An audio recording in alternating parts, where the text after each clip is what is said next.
Bom, boa noite a todos. É um prazer recebê-los aqui na Fraternidade Francisco de Assis, Casa Bezerra de Menezes, onde às quintas-feiras nós buscamos trazer para vocês os ensinamentos que vão nos ajudar a sair dessa frequência nossa, né, de repetições. A gente encarna, reencarna, às vezes repetindo as mesmas histórias, né? E como eu carrego comigo o lema de que o conhecimento liberta, né, estar aqui é se dar a oportunidade, né, de sair dessa seara, né, dessa sansara, aquele círculo vicioso, né?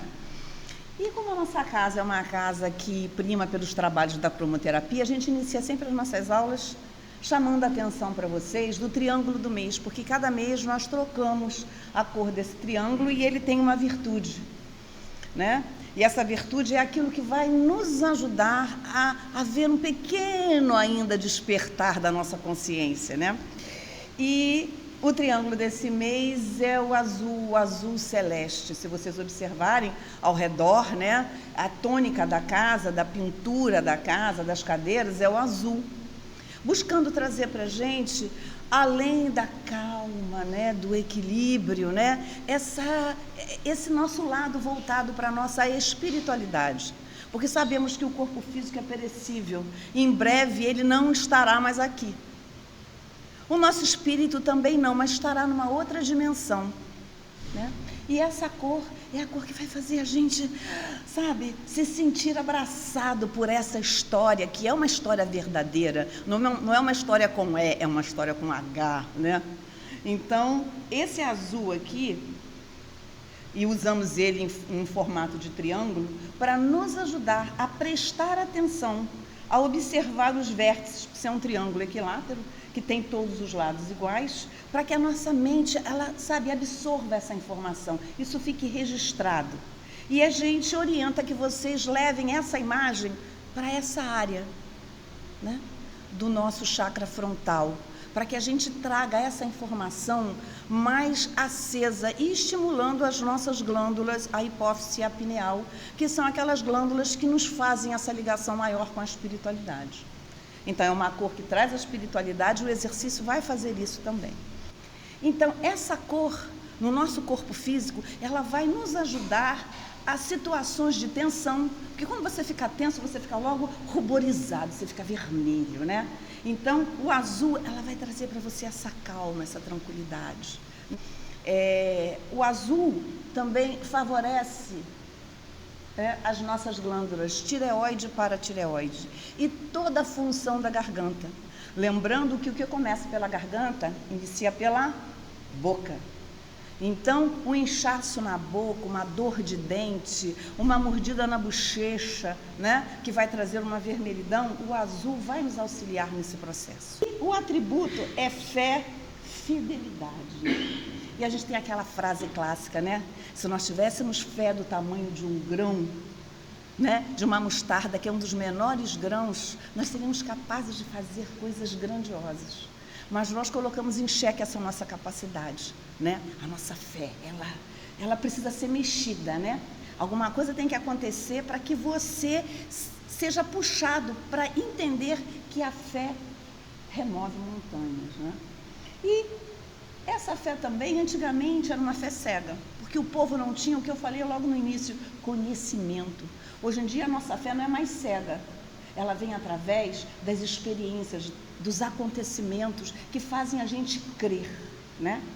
Fidelidade, né? Vamos falar de fidelidade. Fidelidade a esse Cristo que a gente sabe que hoje ele não está do lado de fora, ele habita dentro de nós, ele está conosco e nós podemos fazer uso a qualquer momento e a gente esquece porque a gente fica com raiva, a gente se aborrece constantemente, vai trazendo aqueles sentimentos ruins, quando esquece que o grande amigo está aqui, habitando dentro de nós, que pode nos ajudar, né? Vamos dizer, seria a carta na manga, né? É o Cristo que está aqui, né? E a gente tem uma frase, né, de Paulo que diz, não sou mais eu que vivo, é o Cristo que vive em mim. Mas para que isso aconteça, você tem que fazer ele viver, ele tem que viver dentro de você, ele não pode simplesmente ser, ele tem que estar em você, você tem que ter essa consciência. Então essa chamada de consciência que a gente faz através desse triângulo, fé, fidelidade, ok? E agora o outro livro que nós lemos, né, é o Bhagavad Gita. Estou mais no centro? Eu estou na direção dos livros, para que a minha voz fique mais fluida. Então, esse é o nosso livro, é o Bhagavad Gita. Né? Quem não tem, em breve, talvez tenhamos na nossa livraria, né? Porque é um livro que fica em falta, né? Tem momentos que a gente não acha. Isso, uma estante virtual nos ajuda bastante. E esse livro, né, ele tem a tradução dele é a mensagem do mestre, né? Esse mestre que a gente volta a falar, ele não está lá fora, ele está aqui dentro da gente. É um mestre construído por nós, né? Através das nossas experiências, das nossas vivências, a gente vai trazendo esse mestre vivo na gente. E esse mestre conversa conosco, né? Às vezes a gente acha que é um espírito, né, que vai e que passa uma mensagem, mas é o conhecimento, eu volto a frisar, é o conhecimento adquirido ao longo das nossas encarnações e da nossa vivência nessa vida, né, que nos ajuda a despertar para a gente sair das situações, para a gente não viver aquilo que eu voltei a falar, a gente às vezes vive num círculo vicioso e não consegue encontrar solução. Por quê? Porque não para se ouvir, para ver o que já viveu. Tem gente que não dá valor à vida, né, mas já viveu tanto, né, já colheu tantas experiências e esquece, né?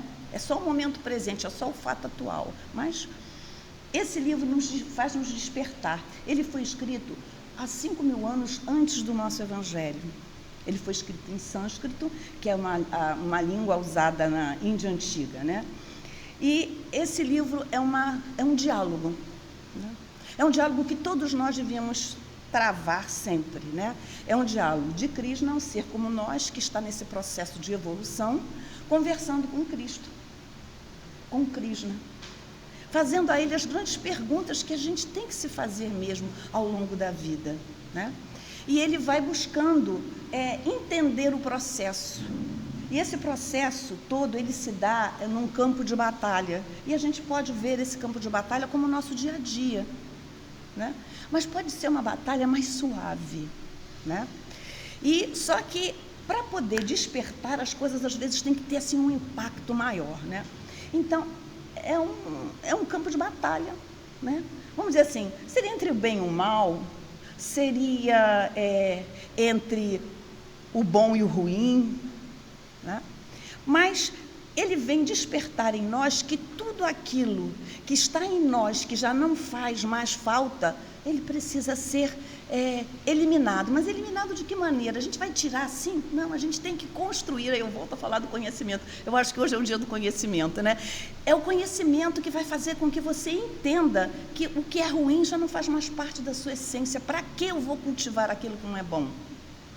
Para que eu vou alimentar a raiva com raiva, a tristeza com tristeza? Não, a gente tem que fazer o trabalho reverso, né? Para que a gente possa ter êxito, né?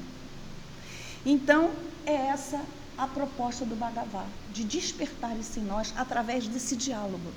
Tá? É o capítulo 8, o caminho para a divindade suprema. Ele vai explicar quem é essa divindade suprema. E ele diz assim: Deus está sempre em tudo, vivificando e iluminando todos os seres. Quem se deixa iluminar pelos raios da sabedoria torna-se sábio. A sabedoria divina nele é uma força viva que o conduz ao conhecimento da imortalidade, de entendermos que somos seres imortais.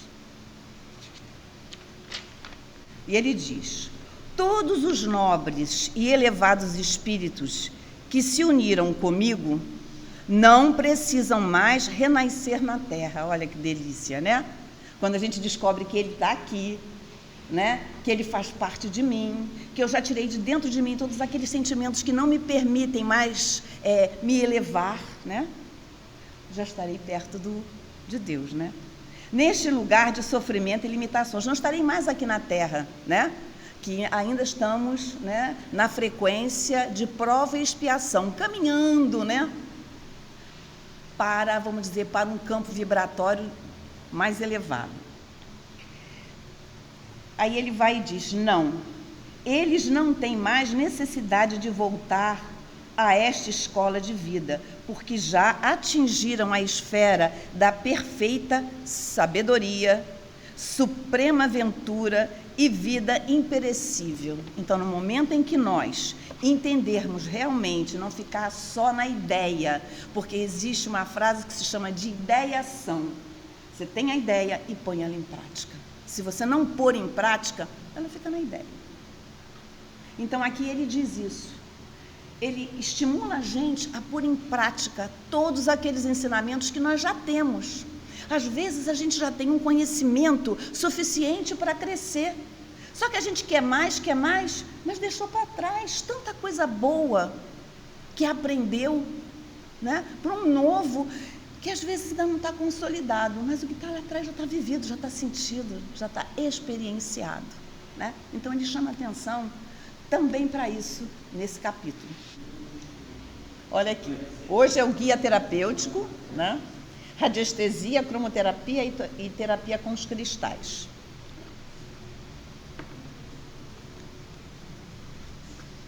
Nós estamos trabalhando a terapia com os cristais, que é uma das terapias utilizadas na nossa casa, de uma energia, assim, fantástica. Olha, nós estamos na página 91, equilíbrio emocional. Tá, estou certinho agora. Então, vem da cristaloterapia, do capítulo 4, página 91, equilíbrio emocional. Então, nós já falamos sobre como se limpa os cristais, como se programa esse cristal. E agora nós estamos falando do equilíbrio emocional.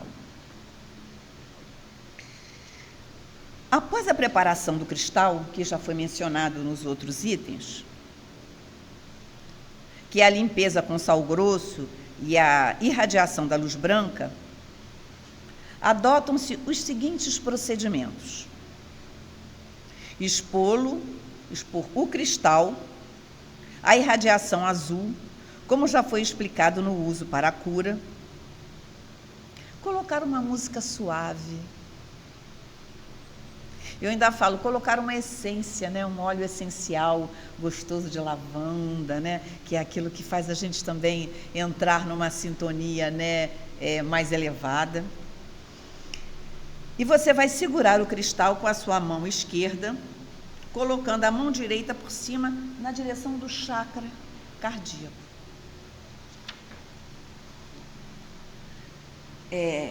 Sente-se com a coluna reta, se possível na postura de lótus ou então na postura egípcia. Quem está com o livro identificou que na postura egípcia você estaria sentado na cadeira.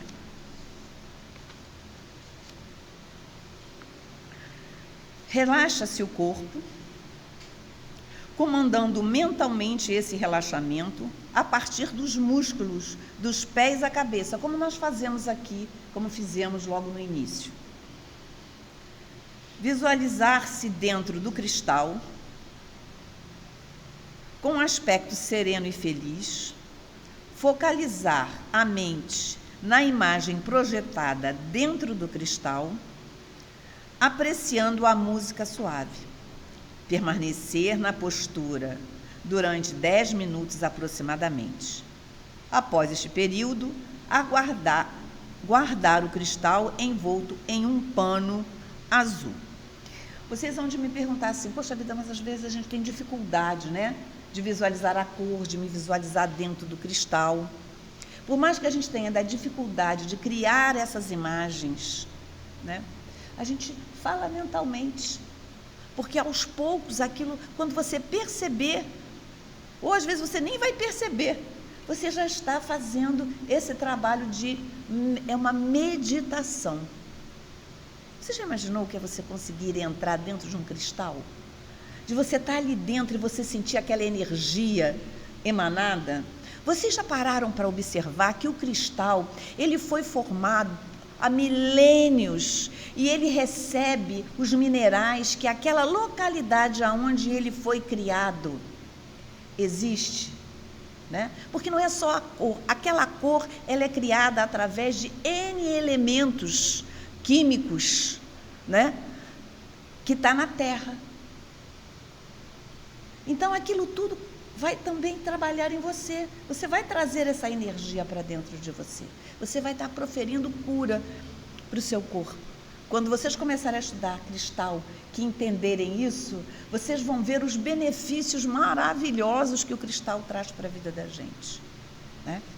E aqui, como a nossa casa é uma casa de cromoterapia, a gente aprende a fazer isso mental. A gente não precisa ter o cristal, a gente não precisa ter o aparato das lâmpadas. A gente plasma essas imagens e traz ela para a nossa realidade, para a realidade mental, num plano mental, né? Nós temos no primeiro dia, na primeira quinta-feira do mês, o livro Guia do Aprendizado Espiritual, que é um livro para mim que é o primor, que nos faz entender que nós não somos isso só, corpo físico. Nós temos mais 6 corpos.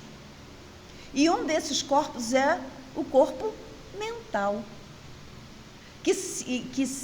vamos dizer assim, que se estabelece no plano mental, porque nós estamos no plano físico, mas os outros planos estão interpenetrados. Isso eu estou só instigando vocês, tá? Entendeu? Então, quando você entra no plano mental da mente para criar essa realidade dos cristais e das cores, vocês estão ativando esses corpos que vão beneficiar a calma, a tranquilidade, a perseverança, a retidão, a indulgência, sabe, tantos outros sentimentos que eu digo para vocês, estudem. Estudem. Porque isso vai fazer com que vocês se libertem de tanta crosta que a gente vem trazendo ao longo da vida, sabe? E aquilo adoece, aquilo entristece. O Zé sempre diz, eu gostaria que aqui não tivesse ninguém, que tivesse todo mundo aqui. Ou seja, tivesse todo mundo ou curado, que nós também não estamos curados, eu estou nesse processo de cura, como vocês, né? Mas eu estou com uma mente um pouquinho mais desperta. Mas se vocês estiverem aqui, desse lado, vocês vão ver como a vida flui de outra forma. Aí, fechando aqui esse item, o último parágrafo diz assim, deve-se ter o cristal sempre à mão. Ao dormir, que ele esteja à cabeceira da cama. Ao se sentir conturbado ou aflito, segura-se o cristal com a mão esquerda, cobrindo com a mão direita. E em poucos segundos, ele vai transmitir a sensação de paz e felicidade para o qual foi programado. Eu estou fazendo agora um trabalho só assim de curiosidade, né? Eu estava ouvindo uma palestra a respeito de célula-tronco, né? Aí eu parei e pensei, a morte dessas células, né? Eu falei, não quero que nenhuma minha morra. Aí veio assim, calcita laranja, né? Porque é laranja, né?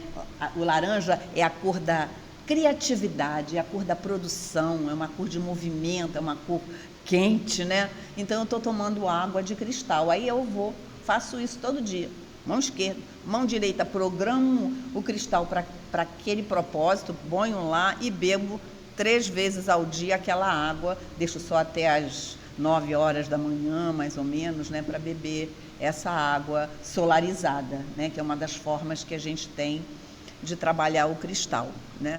O nosso próximo livro é Comunhão com os Arcanjos através dos cristais, e os arcanjos, eles têm a representação aqui na lateral.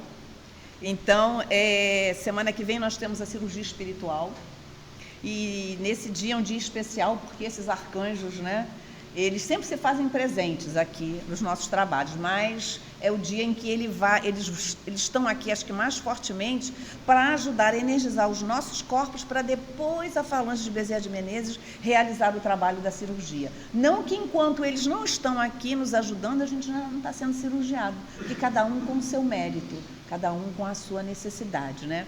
Então, a gente entendê-los um pouquinho mais, né, nos ajuda na hora do trabalho, a gente trazer essa verdade, porque é uma verdade espiritual, né? Então, a gente tem um prefácio. Vou ler o prefácio. Tá? Escrito pela Narci, né, a nossa venerável, todos eles são escritos por ela. E ela diz assim: estamos na segunda edição deste livrinho. Nosso objetivo continua a ser levar informações e estímulos aos buscadores da verdade e da luz. Sabemos que neste final de ciclo, em que nosso planeta alcançará um padrão vibratório superior, estamos sendo alvo da atenção muito especial de seres que se acham muito à nossa frente em termos de evolução espiritual.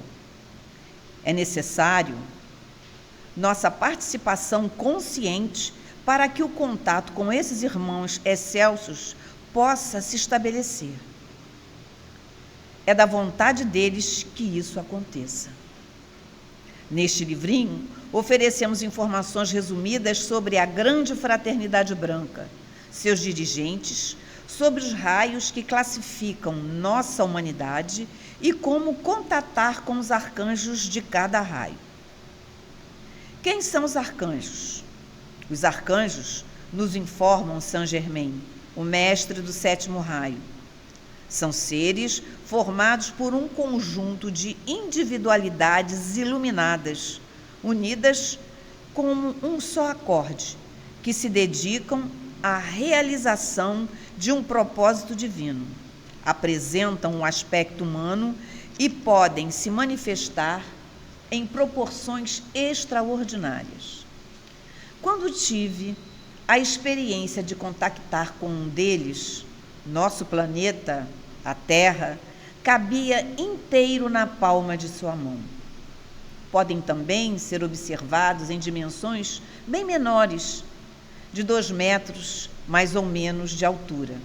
Irradiam poderosos raios de luz de altíssima frequência vibratória e são sempre muito belos.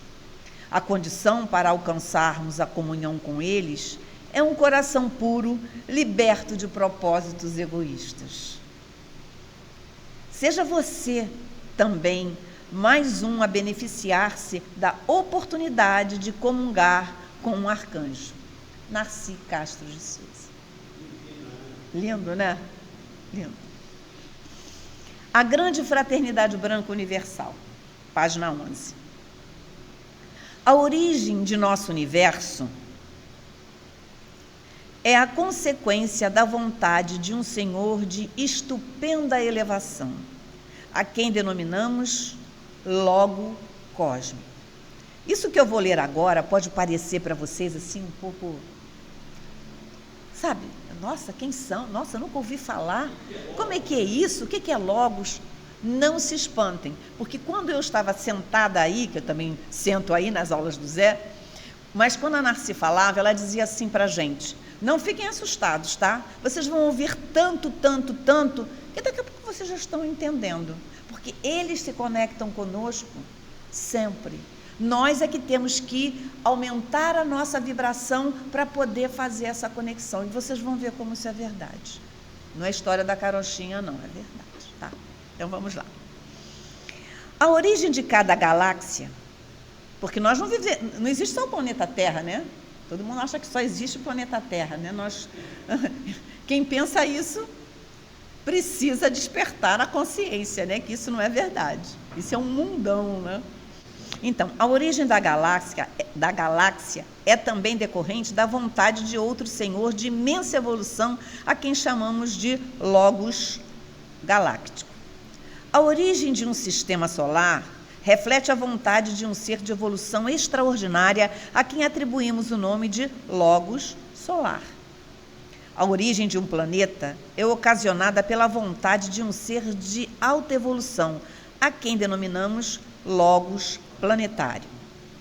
Todos esses senhores fazem parte de uma grande hierarquia que opera de forma amorosa com a finalidade de coordenar o progresso das vidas que estão sob sua proteção. Na Terra, como em todos os mundos, existem também uma hierarquia que é subordinada à hierarquia solar, que por sua vez é subordinada à hierarquia galáctica e que está sobre a ordem da hierarquia universal. A gente falou de cima para baixo, agora ele faz de baixo para cima. A hierarquia que está à frente da evolução de todas as formas de vida em nosso planeta denomina-se Grande Fraternidade Branca.